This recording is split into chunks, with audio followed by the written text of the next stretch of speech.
Dear Christopher, here is your friend Thomas the Tank Engine. He wanted to come out of his station yard and see the world. These stories tell you how he did it. I hope you will like them, because you helped me to make them. Your loving Daddy.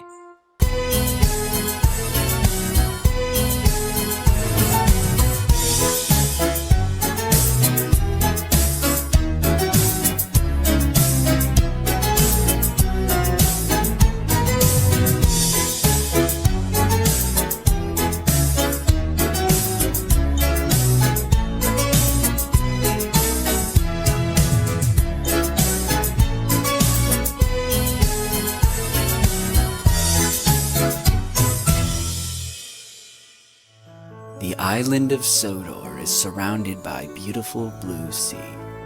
There are fields of green and sandy yellow beaches. There are rivers, streams, and lots of trees where the birds sing. There are windmills and a coal mine, and docks where visitors to the island arrive. The island also has lots and lots of railway lines. Who's that puffing down the track? It's Thomas! Hello, Thomas! Hello, everybody. Welcome to the island of Sodor.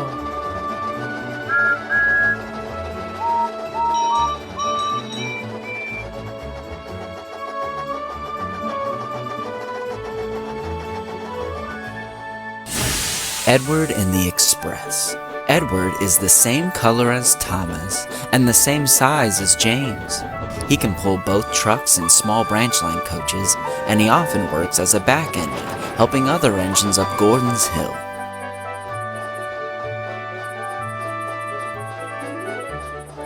One morning, the Fat Controller came to Tidmouth Sheds. He had important news for Edward.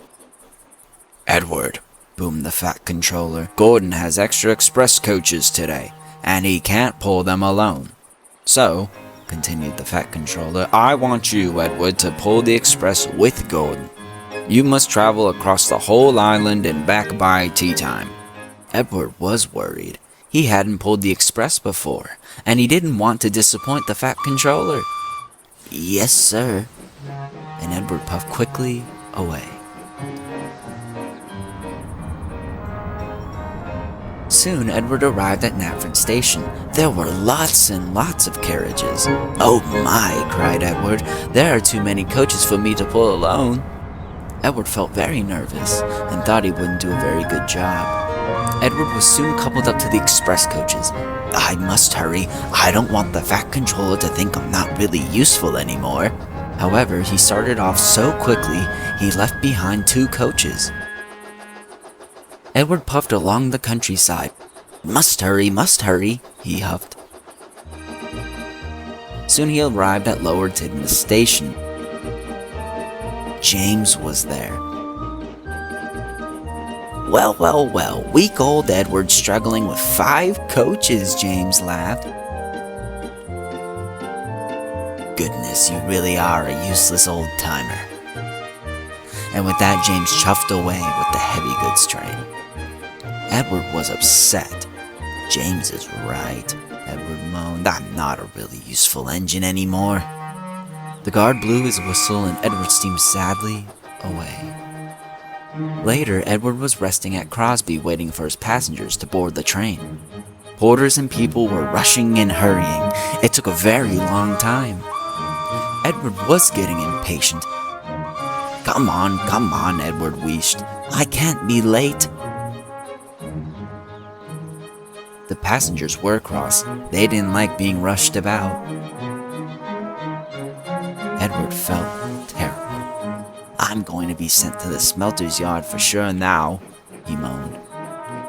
Edward puffed away, but he left some passengers on the platform. "Oh no," cried the passengers, "we've missed our train." But Edward didn't hear them. Edward came to the bottom of Gordon's Hill. His wheels slipped and he felt very feeble. "Clanked out, old-timer," Gordon sniffed, and he disappeared into the distance. "Gordon and James are right," Edward wheezed miserably. He huffed and puffed, and soon Edward was at the top of the hill. He steamed down the other side into the next station. As Edward puffed towards Marin, diesel oil passed. "Old iron," he snickered. Edward felt worse and worse.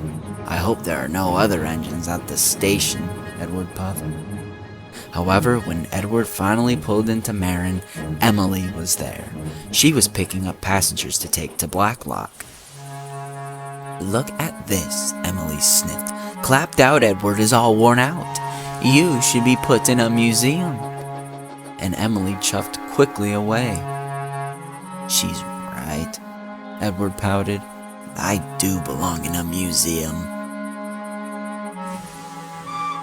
Edward raced quickly away, leaving even more passengers at the station.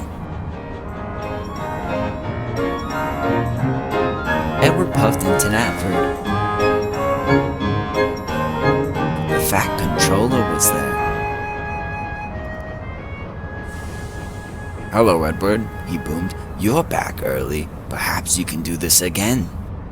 "No, sir, I don't want to do that," Edward replied sadly. The Fat Controller was surprised. "Why ever not, Edward?" Eventually, Edward plucked up courage and explained everything to the Fat Controller. He looked very cross. Edward was worried. He thought the Fat Controller was going to scrap him for sure now. "Edward," boomed the Fat Controller, "if you couldn't pull the train, you should have just said something." Edward was upset. "I'm sorry, sir. I was afraid if I didn't pull the train, you wouldn't think I was a really useful engine," Edward moaned. "You must fix everything you did wrong," the Fat Controller said sternly. Edward knew he was right. So Edward collected the coaches from the station. "I must find my left passengers," Edward puffed, and he raced to Crosby to pick up the first group of angry passengers. "I'm sorry I left you behind," Edward said. The passengers could see Edward was sorry, so they couldn't stay mad. Then Edward arrived at Marin. Harry and Bert were there. Well, old timer, getting ready to be scrapped," they laughed. Edward ignored them, and he steamed swiftly away. Edward puffed back into Knapford just in time. The Fat Controller was delighted. "Well done, Edward," he boomed. "You have been a really useful engine. And you made it all across the island and back again just in time for tea." Edward smiled from buffer to buffer, and he didn't need anyone else to tell him that he had been a really useful